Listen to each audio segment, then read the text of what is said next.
Баршаңызға қайырлы күн. Сіздермен Жанерге бүгін жаңадан қазіргі хит болып жатқан тавульбе тамағының рецептімен бөліскім келеді. Видеоны соңына дейін қарап, менің каналыма тіркелуді ұмытпаңыздар. Сіздермен қызықты күнделікті рецепттермен бөлісемін. Ең бірінші картопты ұзынша қылып турап аламыз. Үлкен ыдысқа салып күнбағыс майын құямыз. Татымына қарай тұз, бұрыш және бір сарымсақ қосып жақсылап араластырамыз. Өзіңізге ұнайтын тұздықтарды қоссаңыз болады. Барлығын жақсылап араластырып, пешіміздің табасына орналастырамыз. Араларын ашып қоямыз. Ал енді етімізді маринадтаймыз. Менде тауық аяқтары. Күнбағыс майын құйып, татымына қарай тұз, қызыл бұрыш, қара бұрыш, өзіңізге ұнайтын дәмдеуіштерді қоссаңыз болады. Бір ас қасықтай соя қосып, жақсылап араластырамыз. Кейін бір дана сарымсақты майдалап турап қосып, жақсылап араластырып, картоптың арасына орналастыратын боламыз.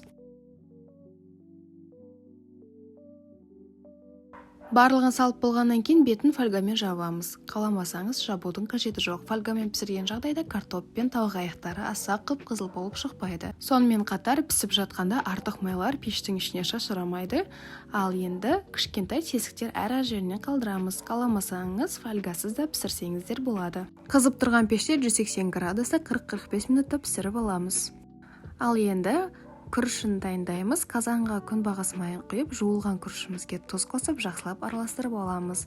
Қызып тұрған майға күрішімізді салып, 2-3 минуттай қуырып аламыз.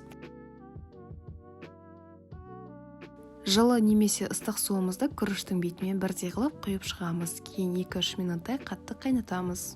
Мен дәл осы гарнирді көз мөлшермен жасап жатырмын. Сіздерге арнайы төменге ссылка қалдырып кетемін. Гарнирді қалай жасау керектігін сонда асықпай көрсеңіздер болады. Күрішіміз қайнағаннан кейін қақпағын жауып, ең баяу отта 20-25 минутта пісіріп аламыз. Дәл осылай керемет күріш шығады.